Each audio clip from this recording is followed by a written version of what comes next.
Okay, it's Monday, which means against my better judgment it's time to go to Reddit and see what we can find in this hive of scum and villainy. You may have noticed that, indeed, I missed Sunday again, so I return to you now in the squid of shame, as is right. So I've been to the Overwatch University subreddit ahead of time and scraped all the questions off the first couple pages, and we're just going to answer them now while some footage of Dragon Ball FighterZ plays in the background, because it's a better game than Overwatch. If you don't usually watch these, I recommend watching this one, because the boy that I'm playing against here got very upset over losing his first character. And when people give up in this game, I don't just give them the easy out. No, no, no, no, no. We drag it out as much as we can. So anyway, first up is, how should two healers separate their workloads? So, pretty much the main thing is that, the main healer is going to be the one that's spending most of their time healing the team, because they outdo the most healing output. So they're usually focused on their teammates. The off healer, your primary concern healing-wise is keeping the main healer alive. And then outside of that, you honestly are spending a lot of time trying to use your cooldowns usually to get as much value out of them, or just trying to get as much damage in on the enemy team as possible, basically. Because, so, like, if you're playing, like, if you've got, like, Moira Mercy, right, then Moira is the main healer. You, as Mercy, can then spend as much of your time as you possibly can. You spend a lot more time just pocketing whoever is on your team. Follow around the Pharah, follow around the Sniper, what have you. If you're playing, like, if it's like Moira's usually going to be the main healer. If you've got Moira, Ana, then Moira's going to spend a lot of her time healing. Hopefully, this is the theory, right? No guarantees when you find people, but this is the theory. And so if you're playing, like, Moira, Ana, then Moira's going to spend most of her time healing. You, as Ana, can then spend more of your time trying to do damage to the enemy team and using your cooldowns to get value out of them, like trying to throw the bio grenade on people, trying to, like, get somebody killed with the sleep dart, stuff like that. But, you still heal people, if somebody's fucking dying on your team and you're playing the off healer, don't go, oh, dude, well, the fucking main healer's got that, right? I'm the off healer. I don't have to worry about that. You still gotta heal the people that need healing. Like, if looks like somebody's gonna die, yeah, you heal the guy, it still is you're still playing a healer, so you do still worry about the healing. But if you're the off healer, you spend a lot more time focusing on the enemy team as opposed to your team, though you are still focusing on your team as well, It's a balancing act. But the main healer, you spend all your time looking at your team, pretty much. Moira, you're still gonna have to, like, sip the enemy team and all that, such is life, right? But that's the general breakdown on how it goes. Main healer does most of the healing. The off healer spends more of their time trying to do damage and give utility to their team. If you're Lucio, you don't want to be in your healing aura, right? You want to be in the speed aura as much as possible, stuff like that. So there you go. Next question is, if I am dying too much as Mercy, I've fucked this up. If I am dying too much, who are the best heroes to follow as Mercy? Pretty much the best ones are going to be people that have crowd control. They're going to be the ones that are, like, most likely to save you from bad things. So McCree is a good one. Lucio's a good one because he can boot people away from you, speed boost you away, stuff like that. Zarya's a good one because she's got the bubble that she can put on you, but it depends on where the Zarya is. If she's, like, too close to the enemy team, you might not want to do that, but those are, like, the really good ones. Pharah's really good to follow around, provided that it's not there's no, like, Widow, Ashe, or anything like that that's a big threat to you, right? This is where I was having a good time with this game, right here. It gets better, don't worry. Yeah, here we go. So, can you imagine you're fighting someone and then they just come up to you and start doing this? What do you do? What's your response to that one? So, McCree is Bridget, if she's on your team, is a really good one as well. She's got the armor packs and the shield bash. Orisa can be good, depends on how much attention the Orisa's gonna pay, pretty much. Well, I guess that depends, that's true for all of them, isn't it? But McCree, Lucio, Zarya, Pharah, provided it's not hit scans that are killing you, are, like, the really good ones, and then, like, Orisa's also fine. The longer ranged tanks will be good to follow around. If someone on your team has changed to Winston to counter, like, the Genji or something, then sticking next to the Winston's gonna be good, provided he isn't also diving into the enemy team. You know, that also remains an issue to think about. But, yeah, those are pretty much the best ones to follow around as Mercy. McCree, Lucio, and Zarya are, like, the big ones, and also the ones that you're most likely to see. Bridget is also a good one, but Jeff killed Bridget, so you don't see too much of that one anymore. So there you go.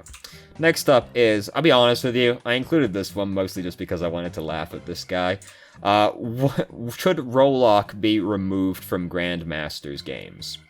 So, you know, imagine, the short answer is no, but imagine, right, you get up to 4K as any role, and then suddenly, Rollock's gone. Wouldn't that be fucking jarring? Also, so, you know, Rollock exists for everything in this hypothetical world. Rollock exists for everything except Grandmasters, right?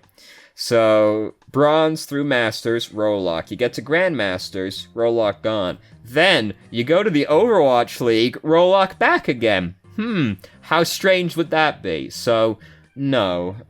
It would be really fucking weird if that was how the game was laid out. A more legitimate answer would also be no, because presumably the Rollock will affect how Blizzard is going to balance the game moving forward, because now they don't have to worry about accounting for, like, the enemy team doing some weird combination of heroes anymore. We've got, like, a set average now. So presumably this will affect how they balance the game from here on out, but that's assuming Blizzard's a competent company, which is sometimes up for debate, you know, but, so, no, and I mostly included that just to laugh at the guy, because I've had to imagine how absurd that would be, but no. So next up is, would a pinging system be good for Overwatch? Yes, just flatly. Apex Legends has shown us what, like, a really good pinging system for a video game looks like now, because you ping fucking everything in Apex Legends very easily. Like, the context-sensitive ping is absolutely incredible. And it's just good to have, dog. Like, there's no downside to having a good pinging system in the game, right?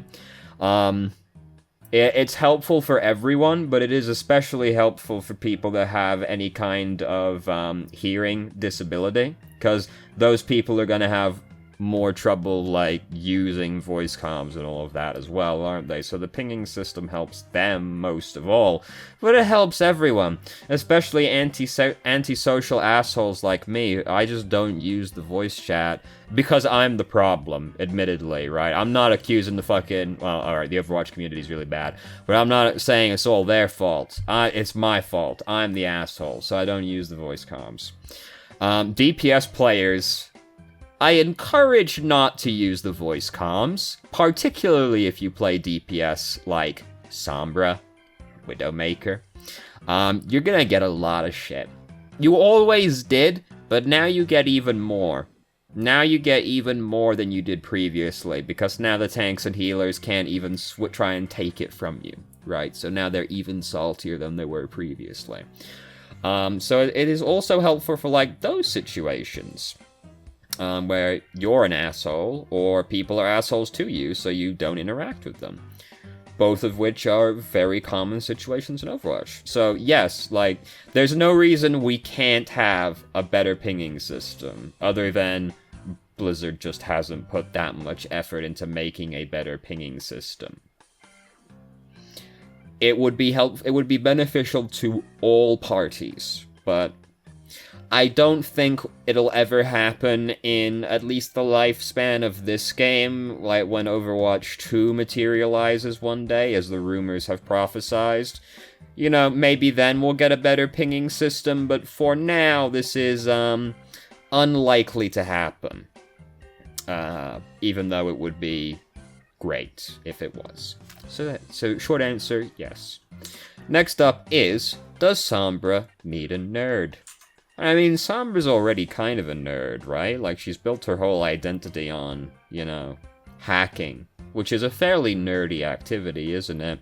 In all seriousness, my man meant nerf, obviously, and I don't know, I guess I'm just feeling very spiteful today, and I included it as nerd just because I wanted to laugh at that person as well.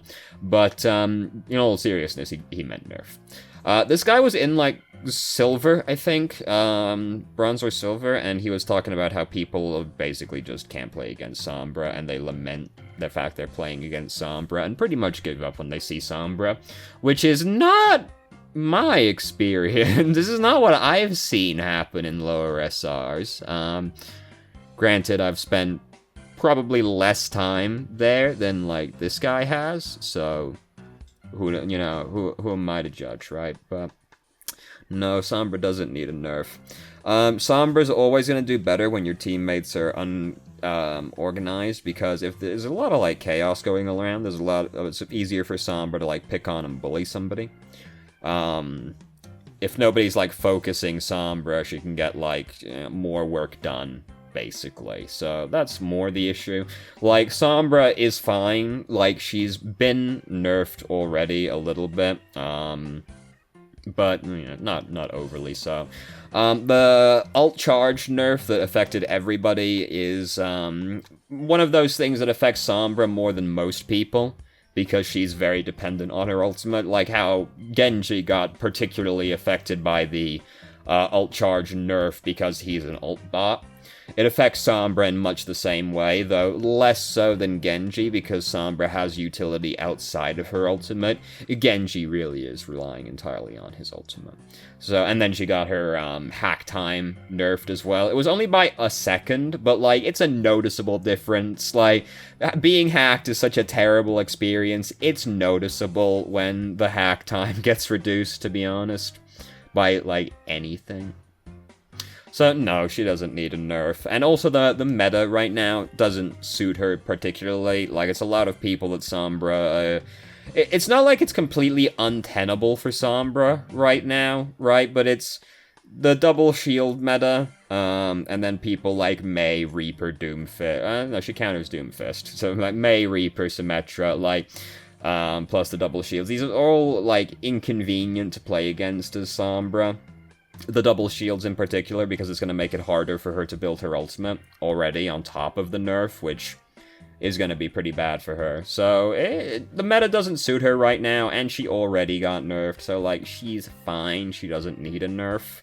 It's just, sometimes people are not going to play around the Sombra. If you're in low SR and you're having problems with Sombra, like, if nobody on your team is taking responsibility for that Sombra, sorry, it's gonna have to be you that takes responsibility for that Sombra now.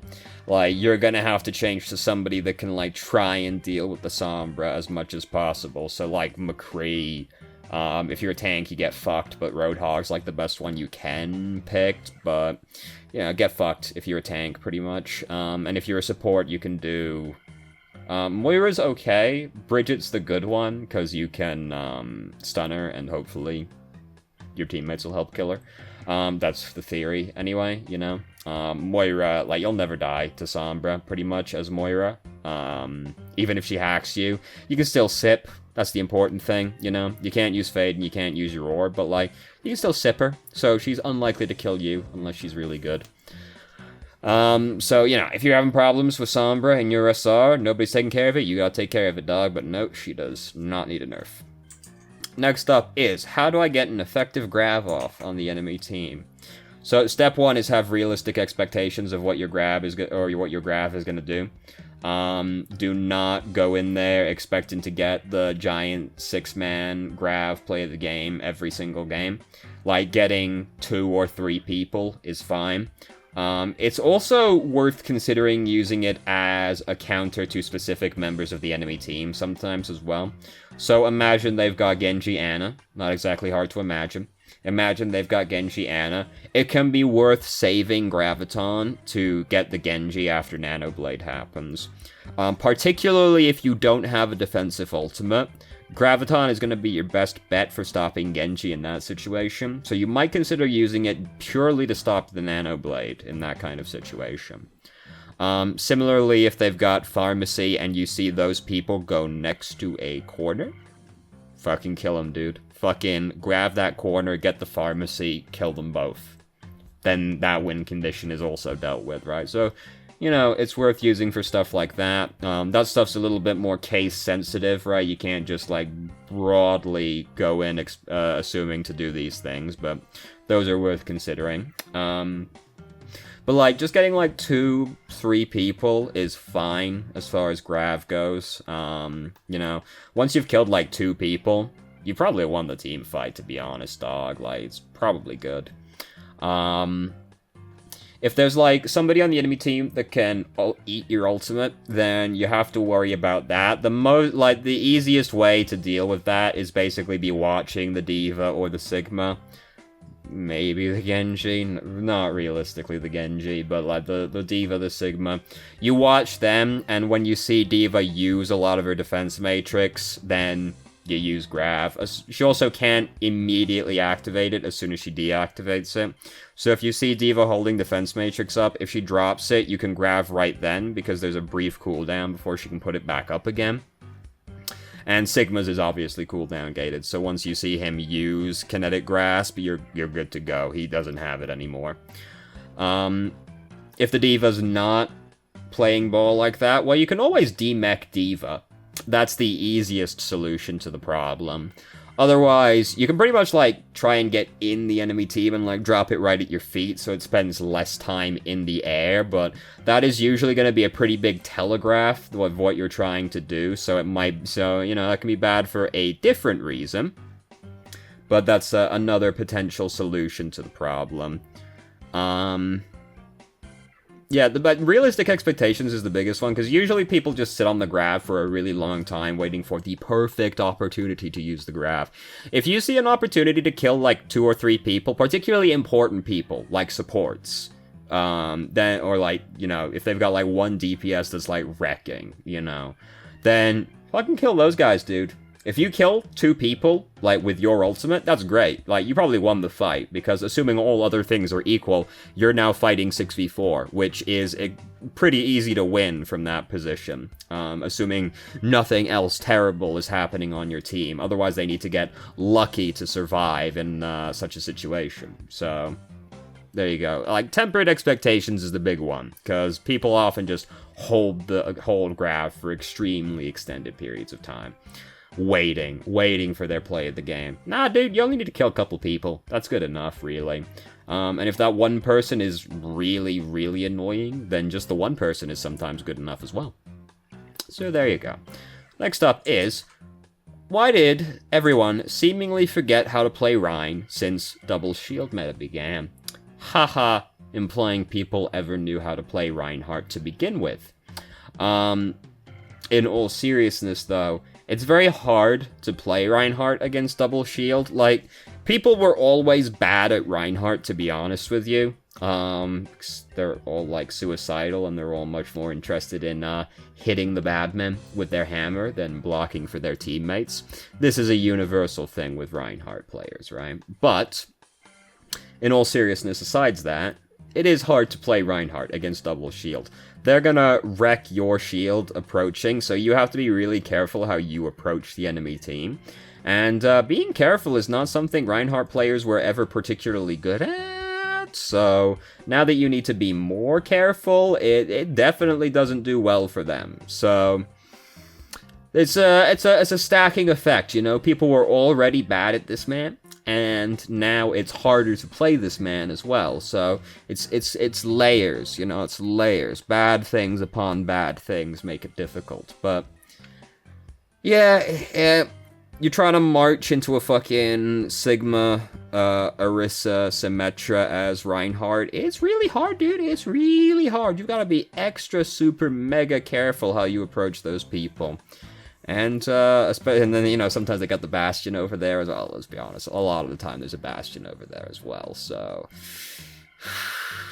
It's a problem. It's a problem sometimes. There you go. So that's pretty much why. So, next up, and this is actually the last question for this week. It was kind of hard to find questions this week, to be honest with you. Like, there were not that many on the Reddit. I had to scroll back through, like, fucking 8 pages to actually get what I consider to be, like, an acceptable amount of questions. So, anyway, this is the last question for this week. Worst DPS heroes to play in the current meta. And this person, like, it was very perplexing to me. They said that they knew that the current meta heroes to play are like Double Shield, Doomfist, Reaper, Mei, Symmetra. But they said that they thought all of those heroes are easily outplayed. So that's very perplexing, isn't it? I don't know many people out there that are saying that Symmetra and Doomfist and Double Shields are easy to outplay. There's a question every single time I look at the subreddit, like, what do you do about Double Shields? What do you do about Doomfist? What do you do about Reaper? And the answer is often get fucked. So that was very perplexing to me. But anyway, the actual question, worst heroes to play. So the flankers are kind of fucked right now, outside Doomfist and Reaper. Like Genji and Tracer are not too hot right now. Genji in particular, for reasons we spoke about. Dude, this guy absolutely rinsed me for so long. He's a god. I've never seen a Nappa player that was so good at the game. This guy rinsed me for legitimately like 4 hours. Because how do you get better at video games, dude? You play against people that are better than you. Anyway, so Genji and Tracer, like, get fucked right now. Just these heroes are not good for them to play against. They're hard to kill. The shields make it inconvenient as well. You know, and then you go in there and you've got, like, Doomfist bouncing around. You got Reaper, Mei, Symmetra, whoever bouncing around. Moira and Lucio are usually the healers you play against, which are the 2 hardest ones to kill as flankers, pretty much. So, it's not very good for them right now. Doomfist and Reaper get to sidestep this by just virtue of being non-traditional flankers, really. Like, Reaper's good against tanky people. He also is, like, really good when people are disorganized. Doomfist is very strong right now. You know, it turns out when the enemy team needs to, like, focus you and there's no crowd control and you can, like, close to one-shot people a lot of the time, or one-shot them outright, you end up doing pretty well. So, Tracer Genji are pretty bad. Pharah can be very inconvenient versus double shield comps for Pharah, particularly if there's a hit scan DPS nestled away in there somewhere. Those are, like, the big ones, to be honest with you. Most other people are pretty content to be chilling out behind the shields. So, most other people are, like, kinda fine. It's just they're overshadowed by the heroes that are really good, right? Like, Symmetra, Reaper, Doomfist, like, Mei, they're just all, like, so much better than the alternatives right now that they pretty much overshadow the rest, but, like, they're fine. It's just the fact they're not, like, the best. Reaper and, Tracer and Genji, sorry, like, really got fucked. Pharah can get fucked, but that's kind of it as far as the DPS heroes go that are, like, particularly bad right now. And Pharah, not always. It depends on what's sitting behind the shields, mostly. Sombra can struggle right now, but again, she's not untenable, but she does struggle more now than she used to, so that can be unfortunate for her. I feel like I'm forgetting somebody. Torbjorn's not fantastic. He's content to sit behind a shield, but he doesn't bring much to, like, countering the enemy shield comp. But, you know, if the enemy team don't play around Torbjorn, Torbjorn has a great time. This has been true of Torbjorn since the dawn of time, pretty much. So that hasn't really changed. I feel like I'm forgetting somebody. I suppose I can just look at the list of heroes, right? That might help me figure this one out. Overwatch heroes. Let's have a gander at the hero list.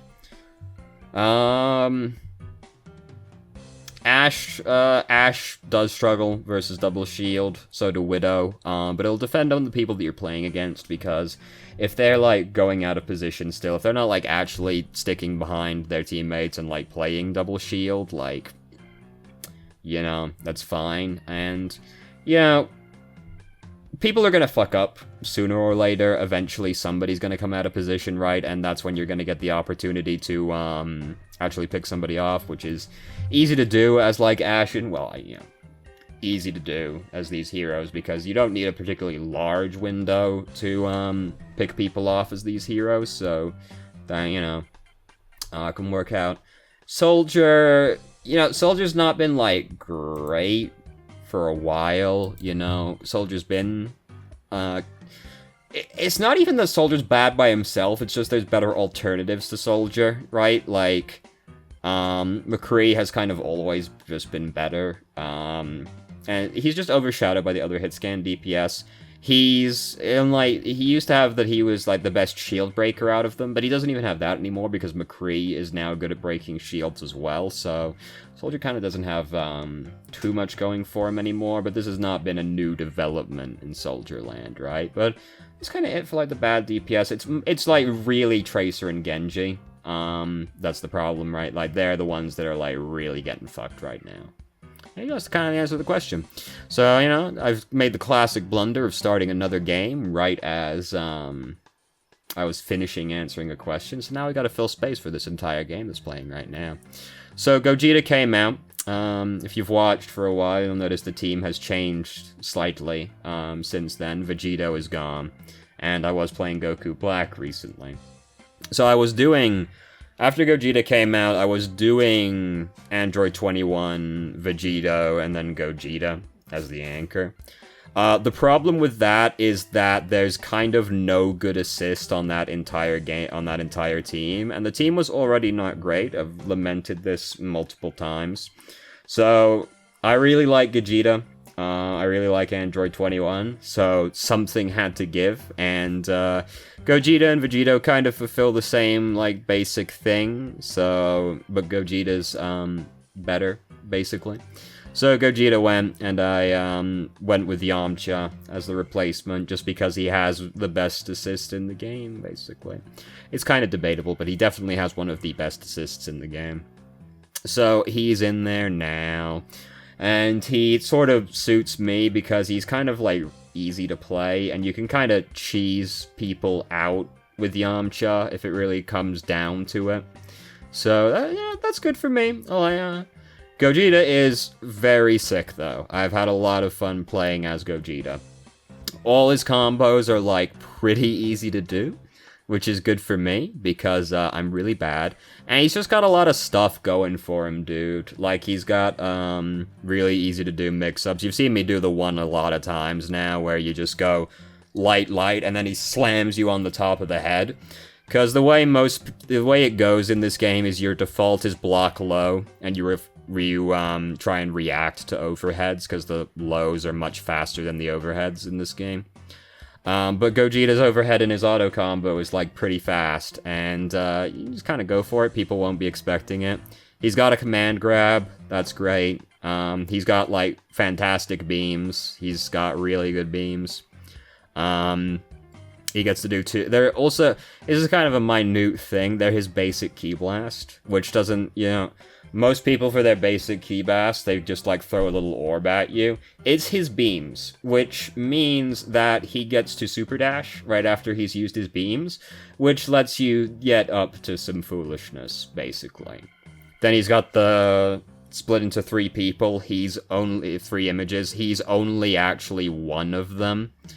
And you can fake that as well and not fire any of the beams. So he's got some, he's got a little bit of everything, basically. You can do some very greasy things as Gogeta. And he just, like, all his combos look sick, and they're easy to do, and it's fantastic. Rest in peace, Vegito. My most played character by far. How sad, how sad. So there you go. Space successfully filled. So thank you very much for watching if you did. If you have any questions, feel free to ask. I'm more than happy to answer. If you haven't already, you can join our Discord and ask questions more directly and have a conversation about them, or just shitpost with us. I've started streaming on Twitch Thursday, Friday, Saturday, 8 PM EST till midnight EST. There's a link to the channel in the description. And if you managed to make it all the way through the video and somehow still enjoyed it, please like the video and subscribe for more content of middling quality in the future. And I hope you found the video helpful.